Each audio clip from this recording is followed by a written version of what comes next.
Hello दोस्तों, आज के वीडियो में हम लोग त्रिकोणमितीय सारणी का मान निकालना सीखेंगे बहुत ही आसान तरीके से ट्रिक के साथ। तो चलिए वीडियो को स्टार्ट करते हैं और मान को निकालते हैं कि किस तरह से कैसे निकाला जाता है मान, त्रिकोणमितीय सारणी का मान। ठीक है, जैसे साइन 0 का मान क्या होता है, साइन 30 का मान क्या होता है, साइन 45 का मान क्या होता है, साइन 60 का मान क्या होता है, साइन 90 का मान क्या होता है। इसी तरह कॉस 0 का मान क्या होता है, कॉस 30 का मान क्या होता है, कॉस 45 का क्या होता है, कॉस 60 का क्या होता है और कॉस 90 का क्या होता है। इस वीडियो में हम लोग सीखेंगे। तो चलिए सबसे पहले हम क्या करते हैं, यहाँ पर हम लिख लेते हैं। देखिए जिसके सामने लिखेंगे उसी का मान होगा। ठीक है, साइन 0 का मान इस तरह से 0। अब देखिए निकालने का तरीका क्या है, 0 1 इस तरह से आपको संख्या लिख लेना है, 3 4 ये तो सभी लोग लिख लेंगे, 1 2 यहाँ पर 0 1 2 3 4। अब सभी में 4 से भाग कर देना है। अब सभी के ऊपर रूट लगा देना है, यानी इसका हम वर्गमूल निकालेंगे इस तरह से। अब देखिए यहाँ पर 0 है, नीचे क्या है 4 है, तो हम भाग करेंगे 0 में 4 का, तो वो आता है 0। तो 0 का जब हम यहाँ पर रूट लगा के बाहर निकालेंगे तो ये हो जाएगा 0। ठीक, और 1 का देखिए, 1 का तो होता है 1 हो जाएगा और 4 का होता है 2। तो इसका जब हम वर्गमूल निकालेंगे तो ये हो जाएगा 1/2। ठीक है, 2 दूना 4, 1 का तो 1 ही होता है। इसको जब हम काटेंगे तो ये 1 बार में और ये हो जाएगा 2 बार में। अब देखिए 1 का जब निकालेंगे तो 1 का तो नहीं निकलेगा, तो उसी तरह हम ये क्या हो जाए दोस्तों, 1 का जो हो जाएगा क्या, 1 का तो 1 होगा, क्योंकि 1 का तो 1 गुणे 1 यानी 1, तो ये हो जाएगा 1। और 2 का क्या होगा, और 2 का जब हम रूट निकालेंगे तो 2 का हो जाएगा √2, यही हो जाएगा।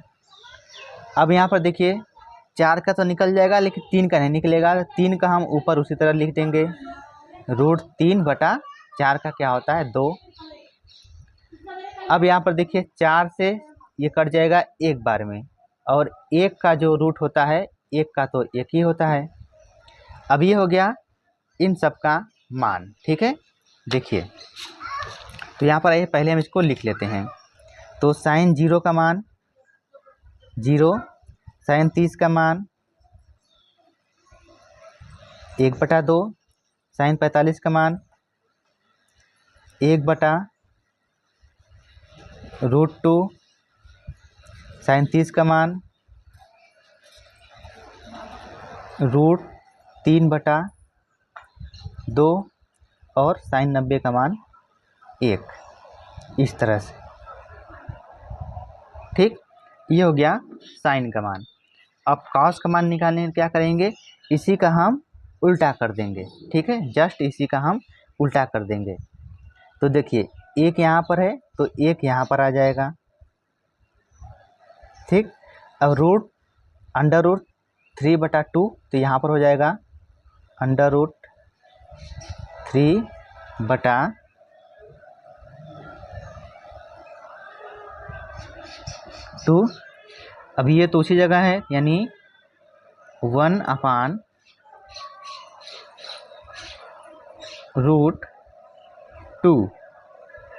अब ये यहाँ पर आ जाएगा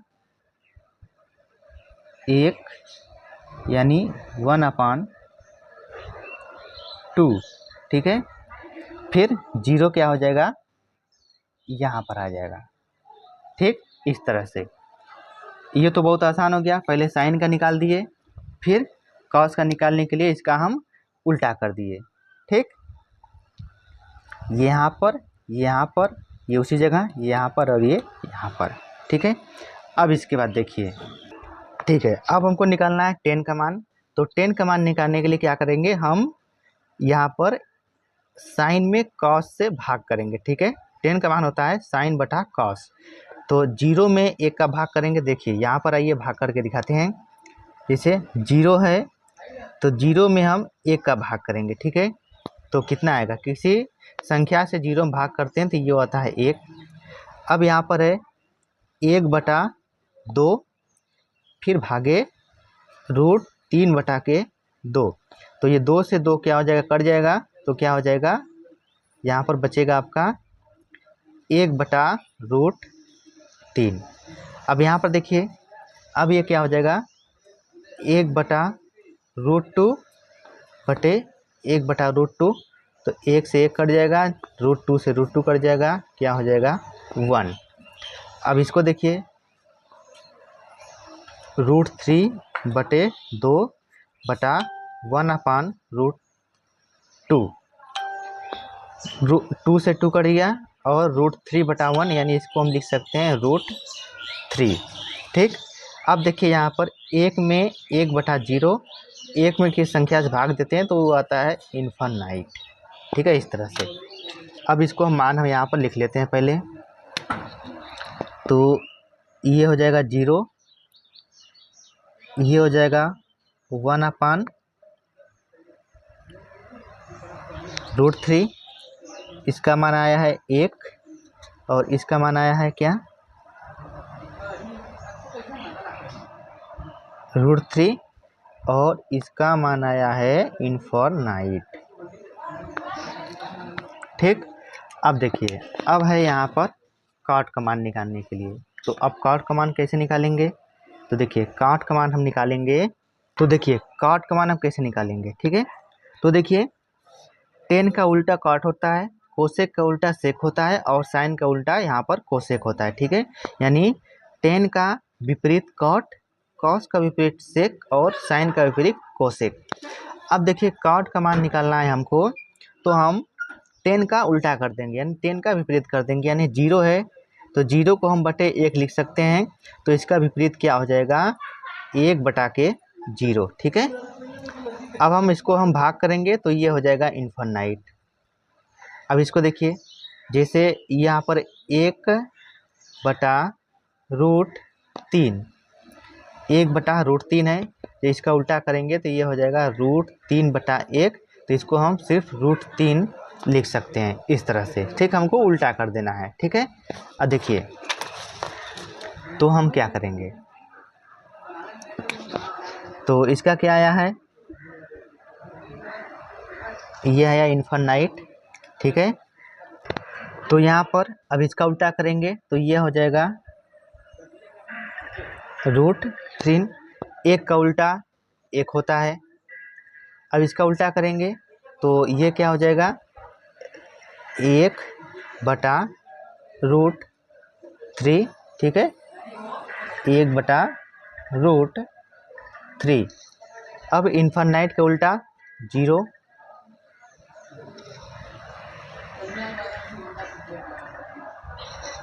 ये हो गया कॉट का मान।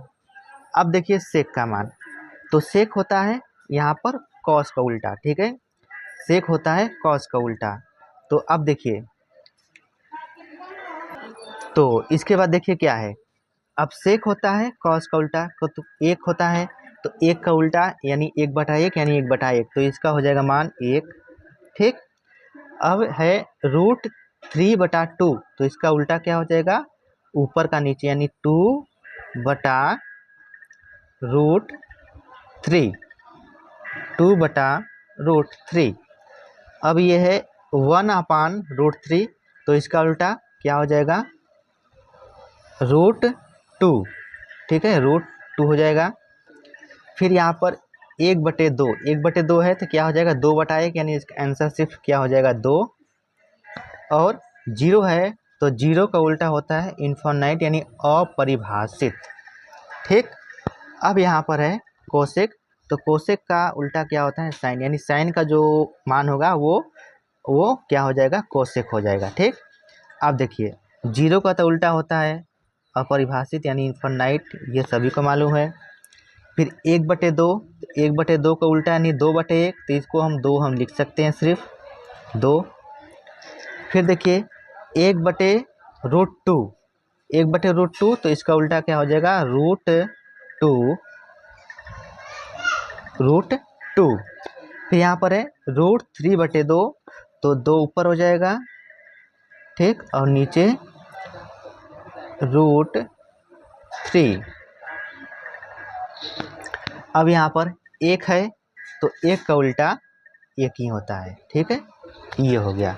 तो दोस्तों इस तरह से हम त्रिकोणमिति अनुपात जो होता है, त्रिकोणमिति साइन cos tan का मान यानी त्रिकोणमिति सारणी का मान हम इस तरह से हम निकालते हैं।